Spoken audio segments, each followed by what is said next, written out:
Қорқынышты автобус. Мен қазір қаладамын, универде. Мен универде оқимын. Менің үйім алыс, тым алыс, қаланың шет жағында тұрамын. Ал біздің үйге дейін баратын автобус жалғыз. Мен әлі күтіп отырмын. Шамамен 1 сағаттай болып қалды. Не болып қалды? Автобус бұзылып қалды ма? Жоқ әлде авария болды ма деген ойлар келіп кетуде. Көшеде тып-тыныш. Бірде автобустың дауысы естілді. Қарасам 999 деген автобус, және ол біздің үйге дейін барады. Бұрын-соңды бұндай автобус көрмегенмін. Ерекшелігіне қарамай автобусқа кірдім. Ішінде жалғыз жолаушы мен ғана. Жолақымды төлеп артқы орындыққа отырдым. Автобус үлкен жылдамдықпен келе жатыр. Бірде менің үйіме баратын жолдан бұрылып, басқа жолмен кетіп бара жатыр. Мен болсам: "Ей ағай, сіз басқа жолмен кетіп бара жатсыз." Жүргізуші: "Жігіт, мен бәрін біліп тұрмын, бірақ ол көшеде үлкен авария болыпты, сондықтан да ол көшені жауып тастаған." Содан кейін мен тыныш отыра бердім. Бірде машина жылдамдығын бәсеңдетіп тоқтады.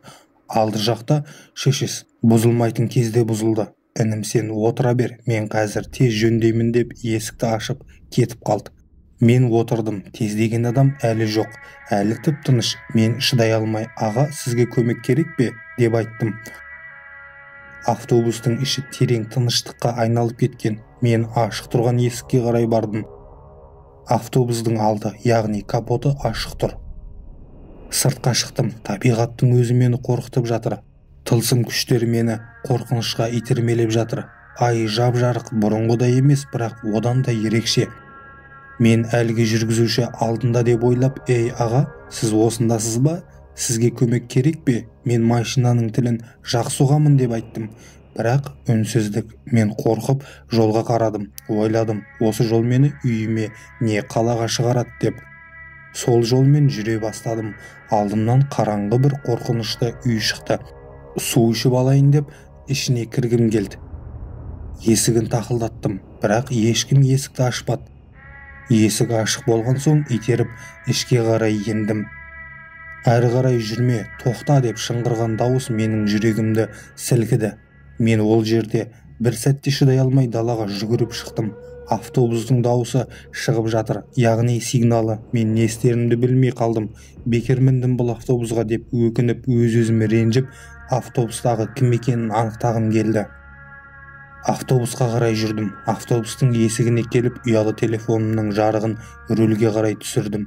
Ешкім жоқ. Шығып, өзім отырған жаққа қарай түсірдім. Біреу жатыр жерде. Барып көмек берейін деп қарасам, өзім екенмін. Мен түсінбей қалдым.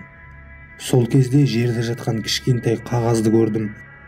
Қағазды алып, оған не жазылғанын оқыдым. "Сен енді осы автобустың тұтқынысың.